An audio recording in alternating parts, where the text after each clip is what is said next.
அனைவருக்கும் வணக்கம். Government jobs mentor YouTube சேனலில் இப்போ தான் ஃபஸ்ட் டைம் பார்க்குறீங்கன்னா நம்ம சேனலில் சப்ஸ்கிரைப் பண்ணிட்டு பாருங்கள். தொடர்ந்து கவர்மெண்ட் ஜாப்ஸ் அப்டேட் இந்த சேனலில் கொடுத்துட்டு வந்துட்டுருக்கோம். காரைக்குடியில் இருக்க ஒரு மத்திய அரசு நிறுவனம் CSIR அதுக்கு கீழே இருக்க CECRI அப்படின்னு சொல்லக்கூடிய மத்திய மின்வேதியியல் ஆராய்ச்சி நிறுவனத்தில் ஒரு வேலைவாய்ப்பு அறிவிப்பு வெளியிட்டிருக்காங்க. இதில் பார்த்தீங்க அப்படின்னாக்க வேலைவாய்ப்பு நேர்காணல் அப்படிங்கிற மாதிரி வாக்கின் இன்டர்வியூக்கு ஒரு அப்டேட் கொடுத்துருக்காங்க. அட்வர்டைஸ்மெண்ட் நம்பர் 7 மற்றும் 8 அதற்கு கீழே 2 விதமான வேலைவாய்ப்பு அறிவிப்பு கொடுத்துருக்காங்க. மொத்த காலி பணியிடங்கள் என்ன இருக்குன்னு பார்த்தீங்கன்னாக்கா 23 காலி பணியிடங்களுக்கு கொண்டு வெளியிட்டிருக்காங்க. பல்வேறு விதமான பதவிகளுக்கு இந்த வேக்கன்சிஸ் 23 ஒவ்வொரு போஸ்ட்டுக்கும் தனித்தனி போஸ்ட்டாக அவங்க வெளியிட்டிருக்காங்க. இப்போ நம்ம 1 by 1 பார்க்கலாம். ஸ்கிப் பண்ணாமல் பாருங்கள், அப்போ தான் உங்களுக்கு தெளிவாக புரியும். ஃபஸ்ட்டு அட்வர்டைஸ்மெண்ட் நம்பர் PS 7 2025 10 காலி பணியிடங்கள் இருக்குது, அதை பார்க்கலாம். அதுலேயே ஒரு சில காலி பணியிடங்களில் இன்க்ரீஸ் பண்ணிவிட்டு ஒரு 5 காலி பணியிடங்கள் சொல்லிட்டு இன்னொரு அப்டேட் கொடுத்துருக்காங்க. அது PS 7 2025 அந்த நோட்டிஃபிகேஷனோட சேர்ந்தது. அடுத்து PS 8 2025 சொல்லிட்டு இன்னொரு நோட்டிஃபிகேஷனும் ஒரு 8 காலி பணியிடங்களுக்கு கொடுத்துருக்காங்க. ஃபர்ஸ்ட் நம்ம 7 2 முடிச்சுட்டு அதுக்கு பிறகு 8ங்கிறது பார்க்கலாம். இப்போ நீங்கள் பார்த்துட்டு இருக்கிறது தான் 7க்கான நோட்டிஃபிகேஷன். இதில் walk in interview for engagement project personnel on temporary பேசிஸ்ன்னு சொல்லியிருக்காங்க. அதாவது இப்போ நம்ம பார்க்குற எல்லாமே ஒரு டெம்பரரி போஸ்ட்டு தாங்க. வாக்கின் இன்டர்வியூ நேர்காணல் மூலமாக தான் அந்த போஸ்ட்டுக்கு செலக்ட் பண்ண போகிறாங்க. இப்போ நம்ம 1 by 1 அந்த போஸ்ட் பார்க்கலாம். ஃபஸ்ட்டு நோட்டிஃபிகேஷன் நம்பர் 7 நம்ம பார்க்க போகிற பதவி வந்து சீனியர் ப்ராஜெக்ட் அசோசியேட். அது ஒரு காலி பணியிடங்கள் கொடுத்துருக்காங்க. அதற்கான கல்வி தகுதி PhD இன் கெமிஸ்ட்ரி, ஃபிசிக்ஸ், மெட்டீரியல் சயின்ஸ் முடிச்சுட்டு 2 வருட அனுபவம் இருக்கணும். அல்லது MSCயில் கெமிஸ்ட்ரி, ஃபிசிக்ஸ், மெட்டீரியல் சயின்ஸ் முடிச்சுட்டு 3 வருட அனுபவம் இருக்குன்னா நீங்கள் அப்ளை பண்ணிக்கலாம். இதற்கு அதிகபட்ச வயது வந்து 40 வயதுக்குள்ளே இருக்கணும். அதை நீங்கள் உள்வாங்கிக்கோங்க. இதற்கான சம்பளம் வந்து 42,000 ரூபா வரைக்கும் கொடுக்குறாங்க. அடுத்து ப்ராஜெக்ட் அசோசியேட் 2 அதுக்கு 3 வேக்கன்சிஸ் இருக்குது. அதற்கான கல்வி தகுதி MSc in chemistry with 2 years of research experience இருக்கணும்னு சொல்லியிருக்காங்க. MSc கெமிஸ்ட்ரி முடிச்சுட்டு 2 வருட அனுபவம் இருக்கணும். இதற்கு நீங்கள் 35 வயதுக்குள்ளே இருக்கணும்னு சொல்லியிருக்காங்க. இதற்கான சம்பளம் 28,000 பெர் மந்த்துக்கு கொடுக்குறாங்க. அடுத்து நம்ம பார்க்க போகிற பதவி இந்த P02 அதுக்கு கீழேயே இன்னொரு பதவி இருக்குது பாருங்கள், ப்ராஜெக்ட் அசோசியேட் 1. அது ஒரு வேக்கன்சிக்கு கொடுத்துருக்காங்க. அதற்கு MSCயில் பயோடெக்னாலஜி முடிச்சிருக்கணும், அல்லது ஜீனோமிக் சயின்ஸ், மைக்ரோபயாலஜி இதில் MSc முடிச்சிருந்தீங்கன்னா ஓகே. இல்லாட்டி பிடெக்கில் மெட்டலர்ஜிக்கல் அண்ட் மெட்டீரியல்ஸ் இன்ஜினியரிங் முடித்தவங்க அப்ளை பண்ணிக்கலாங்கிற மாதிரி சொல்லியிருக்காங்க. டிசர்பிளில் எக்ஸ்பீரியன்ஸ் சம்மந்தமாக ஒரு சில விஷயங்கள் கொடுத்துருக்காங்க, அதை செக் பண்ணுங்கள். இந்த போஸ்ட்டுக்கு ப்ராஜெக்ட் அசோசியேட் 1க்கு வந்து 35 வயதுக்குள்ளே இருக்கணும் அப்படின்னு சொல்லியிருக்காங்க. இதற்கு சம்பளம் 31,000 வரைக்கும் பெர் மந்த் கொடுக்குறாங்க. அதில் அலவன்ஸ் எல்லாமே நீங்கள் நோட்டிஃபிகேஷனில் பாருங்கள். ப்ராஜெக்ட் அசோசியேட் 1லேயே இன்னொரு வேக்கன்சி இருக்குது. அதுக்கு நீங்கள் MSc கெமிஸ்ட்ரி முடிச்சிருக்கீங்கன்னா அப்ளை பண்ணிக்கலாம், வேறு எதுவும் வேண்டியதில்லை. அதற்கு நீங்கள் 35 வயதுக்குள்ளே இருக்கணும். அதற்கு சம்பளம் வந்து 25,000 ரூபா பெர் மந்த்துக்கு கொடுக்குறாங்க. ப்ராஜெக்ட் அசோசியேட் 1லேயே இன்னொரு காலி பணியிடங்கள் MSc ஃபிசிக்ஸ்க்கு இருக்குது. மேற்கொண்டு நீங்கள் எதுவும் படிச்சிருக்கணும் இல்லை, MSc ஃபிசிக்ஸ் முடிச்சிருக்கீங்கன்னா அப்ளை பண்ணிக்கலாம். அதற்கு 35 வயதுக்குள்ளே இருக்கணும். அதற்கான சம்பளமும் 25,000 பெர் மந்த்துக்கு கொடுக்குறாங்க. அடுத்து ப்ராஜெக்ட் அசோசியேட்டில் 2ல் 1 பொசிஷன் வந்து கொடுத்துருக்காங்கன்னா டிப்ளமோ இன் மெக்கானிக்கல் இன்ஜினியரிங் கொடுத்துருக்காங்க. அதை முடித்தவங்க 35 வயதுக்குள்ளே இருக்கணும். அதற்கு 20,000 ரூபா சம்பளம் கொடுக்குறாங்க. அடுத்து ப்ராஜெக்ட் அசிஸ்டண்ட் அதில் 2ல் 1 பொசிஷன்ஸ் கொடுத்துருக்காங்க. அதுக்கு நீங்கள் டிப்ளமோவில் மெக்கானிக்கல் இன்ஜினியரிங் முடிச்சிருக்கீங்கன்னா ஓகே, 35 வயதுக்குள்ளே இருக்கணும். அதற்கும் 20,000 சம்பளம் கொடுக்குறாங்க. அடுத்து ப்ராஜெக்ட் அசிஸ்டண்ட் 2ல் இன்னொரு பொசிஷன் வந்து BSc கெமிஸ்ட்ரிக்கு ஒதுக்கியிருக்காங்க. அதுக்கும் நீங்கள் 35 வயதுக்குள்ளே இருக்கணும். 20,000 ரூபா பெர் மந்த்துக்கு சேலரி கொடுக்குறாங்க. இதற்கான இன்டர்வியூ என்னைக்கு நடக்குது அப்படின்னாக்க 6th அக்டோபர், அதாவது அக்டோபர் மாதம் 6ஆம் தேதி உங்களுக்கு இன்டர்வியூ நடக்குது. எங்கே நடக்கும் அப்படின்னாக்க CSIR CECRI காரைக்குடியில் இருக்க அங்கே தான் உங்களுக்கு இன்டர்வியூ இருக்குங்க. ரிப்போர்ட்டிங் டைம் 7:30க்கு நீங்கள் அங்கே இருக்கிற மாதிரி இருக்கணும் அப்படின்னு சொல்லியிருக்காங்க. அதுக்கு பிறகு 9:30க்கு அப்புறம் உங்களுக்கு இன்டர்வியூக்குங்கிற மாதிரி மென்ஷன் பண்ணியிருக்காங்க 6 அக்டோபர் அன்னைக்கு. மற்ற விவரங்கள்லாம் நீங்கள் அந்த நோட்டிஃபிகேஷனை ஃபுல்லாக படித்து நீங்கள் உள்வாங்கிக்கோங்க. அடுத்து நம்ம இந்த நோட்டிஃபிகேஷன் நம்பர் 7லேயே இன்னும் கூடுதலாக ஒரு சில வேக்கன்சியை ஆட் பண்ணியிருக்கிறதா சொல்லியிருக்காங்க.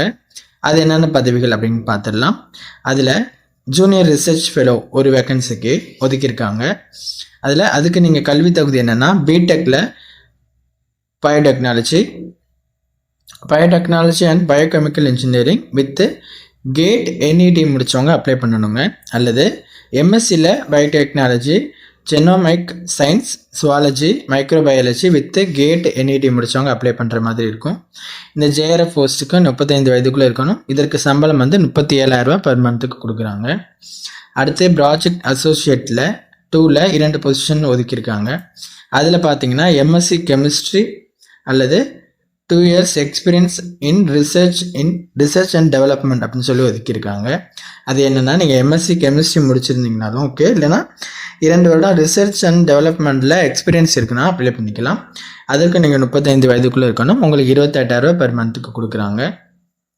அடுத்து ப்ராஜெக்ட் அசிஸ்டன்ஸ் 2லேயே இன்னொரு பொசிஷன் இருக்குது. அதற்கு diploma in electrical and electronics engineering, electronics and communication, instrumentation, mechanical engineering இந்த ஃபீல்டில் நீங்கள் டிப்ளமோவில் முடிச்சிருக்கீங்கன்னா அப்ளை பண்ணிக்கலாம். இன்னும் ஒரு சில நாலேஜ் குவாலிஃபிகேஷன்லாம் டிசேபிளில் ஒதுக்கியிருக்காங்க, அதை பாருங்கள். அதுக்கு நீங்கள் 35 வயதுக்குள்ளே இருக்கணும். இந்த போஸ்ட்டுக்கு 20,000 பர் மந்த்துக்கு கொடுக்குறாங்க. அடுத்து நம்ம பார்க்க போகிற பதவி ப்ராஜெக்ட் அசிஸ்டன்ட் 2ல் ஒரு பொசிஷன் ஒதுக்கியிருக்காங்க. அதுக்கு டிப்ளமோவில் மெக்கானிக்கல், எலக்ட்ரிக்கல் இன்ஜினியரிங் இதில் ஏதாச்சும் ஒன்று முடிச்சிருக்கீங்கன்னா அப்ளை பண்ணிக்கலாம். அதற்கும் நீங்கள் 35 வயதுக்குள்ளே இருக்கணும். அந்த போஸ்ட்டுக்கு உங்களுக்கு 20,000 பர் மந்த்துக்கு கொடுக்குறாங்க. இதை நீங்கள் உள்வாங்கிக்கோங்க. அடுத்து நம்ம பார்க்க போகிறது நோட்டிஃபிகேஷன் நம்பர் 8ல் என்னென்ன பதவிகள் இருக்குதுன்னு பார்க்கலாம். இப்போ நம்ம ரெண்டாவதாக பார்த்த நோட்டிஃபிகேஷன் நம்பர் 7ஓட அடுத்த அப்டேட்டுக்கும் முதல்ல சொன்ன மாதிரி அதே டேட் அதே டைமில் உங்களுக்கு இன்டர்வியூ நடக்கும். ஓகேவா? அடுத்து நோட்டிஃபிகேஷன் நம்பர் 8 2025 அதுக்கான அப்டேட் பார்க்கலாம். இதுதான் அடுத்த நோட்டிஃபிகேஷன். அடுத்த நோட்டிஃபிகேஷனில் என்னென்ன பதவிகள் இருக்குது, என்ன குவாலிஃபிகேஷன் அப்படிங்கிறது பார்க்கலாம். இதில் ஃபஸ்ட்டு ஒதுக்கியிருக்க பதவி வந்து senior project associate 2 position 2 vacancy ஒதுக்கியிருக்காங்க. இதற்கான கல்வி தகுதி ME MTech in embedded system and VLSI design, control system, instrumentation, power system engineering, power electronics and drives, control and instrumentation engineering, applied electronics engineering, mechatronics with 2 years research and development experience இருக்குன்னு சொல்லியிருக்காங்க. MEM டெக்கில் நம்ம சொன்ன அந்த ஃபீல்டில் நீங்கள் முடிச்சுட்டு 2 experience இருக்குன்னா நீங்கள் அப்ளை பண்ணிக்கலாம். அல்லது பிஹெச்டியில் ஃபிசிக்கல், கெமிக்கல் சயின்ஸ் இதில் ஏதாச்சும் முடிச்சுட்டு 2 வருடம் அனுபவம் இருக்கவங்களும் அப்ளை பண்ணிக்கலாங்கிற மாதிரி சொல்லியிருக்காங்க. இந்த பதவிக்கு 40 வயதுக்குள்ளே இருக்கணும். இதற்கு சம்பளம் பெர் மந்த்துக்கு 42,000 ஒதுக்கியிருக்காங்க. அடுத்து பார்க்க போகிற பதவி ப்ராஜெக்ட் அசோசியேட் 2ல் ஒரு வேக்கன்சி ஒதுக்கியிருக்காங்க. அதற்கு பிடெக்கில் கெமிக்கல் இன்ஜினியரிங் முடிச்சுட்டு 2 வருடம் அனுபவம் இருக்குன்னு அப்ளை பண்ணிக்கலாம். அல்லது எம்டெக்கில் கெமிக்கல் இன்ஜினியரிங் முடிச்சிருந்தாலே போதும் அப்ளை பண்ணிக்கலாம். ஓகேவா? அதற்கு 35 வயதுக்குள்ளே இருக்கணும். 28,000 பெர் மந்த்துக்கு உங்களுக்கு ஒதுக்கியிருக்காங்க. அடுத்து நம்ம பார்க்க போகிற பதவி ப்ராஜெக்ட் அசோசியேட் 1ல் ஒரு வேக்கன்சி ஒதுக்கியிருக்காங்க. அதற்கு பிடெக்கில் industrial, production manufacturing, mechanical, electronic instrumentation engineering, design electronics, communication engineering, embedded system, mechatronics இதிலெல்லாம் நீங்கள் ஏதாச்சும் பிடெக்கில் முடிச்சிருந்தாலே போதும் அப்ளை பண்ணிக்கலாம். 35 வயதுக்குள்ளே இருக்கணும்னு சொல்லியிருக்காங்க. இதற்கு சம்பளம் 31,000 பெர் மந்த்துக்கு கொடுக்குறாங்க. அடுத்து ப்ராஜெக்ட் அசோசியேட் 1லேயே இன்னொரு பொசிஷன் இருக்குது. அதுக்கு நீங்கள் பிடெக்கில் மெக்கானிக்கல் இன்ஜினியரிங் முடிச்சிருந்தீங்கன்னா அப்ளை பண்ணிக்கலாம். 35 வயதுக்குள்ளே இருக்கணும். 25,000 பெர் மந்த்துக்கு சம்பளமாக கொடுக்குறாங்க. அடுத்து ப்ராஜெக்ட் அசோசியேட் 1ல் இன்னொரு வேக்கன்சி இருக்குது. எம்எஸ்சி கெமிஸ்ட்ரி முடித்தவங்க அப்ளை பண்ணிக்கிற மாதிரி. அதற்கும் 35 வயதுக்குள்ளே இருக்கணும். 36,000 பெர் மந்த்துக்கு இதுக்கு கொடுக்குறாங்க.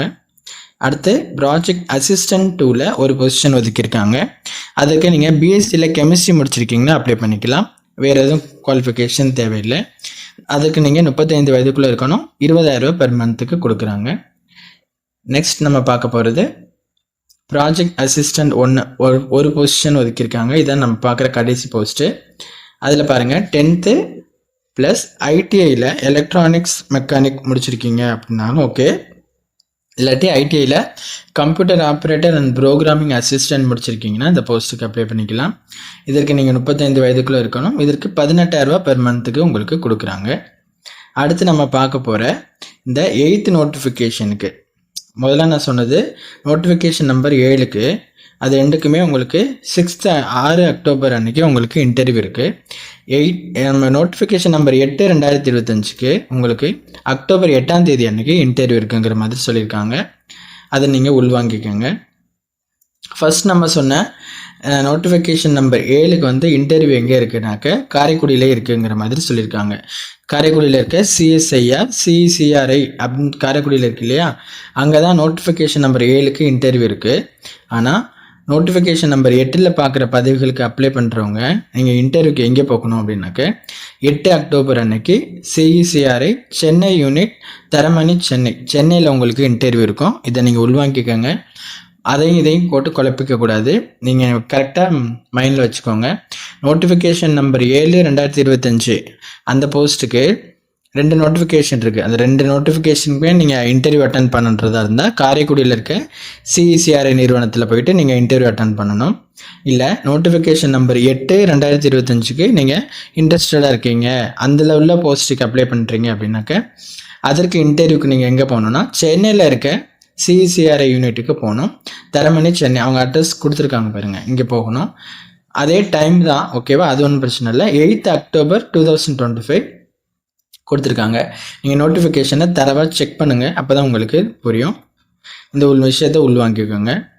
இப்போ நம்ம அனைத்து போஸ்ட்டுக்குமே பார்த்துட்டோம், எல்லா விவரங்களும் பார்த்துட்டோம். வாக்கின் இன்டர்வியூ மூலயமா உங்களை செலக்ட் பண்ணுவாங்க. அதனால் நீங்கள் இந்த போஸ்ட்டுக்கெலாம் இன்ட்ரெஸ்ட் இருக்கிறவங்க இந்த டைமுக்கு இன்டர்வியூ அட்டன் பண்ணுங்கள். உங்களுக்கு இந்த 3 நோட்டிஃபிகேஷன் லிங்க்கையும் டிஸ்கிரிப்ஷனில் கொடுத்துருக்கோம். அதை பார்த்துட்டு அதுக்கு பிறகு அட்டன் பண்ணுங்கள். வேறு எதுவும் டவுட்னா கீழே கமெண்ட் பண்ணுங்கள். உங்கள் ஃப்ரெண்ட்ஸுக்கு ஷேர் பண்ணி அவங்களுக்கும் தெரியப்படுத்துங்க. தேங்க்யூ.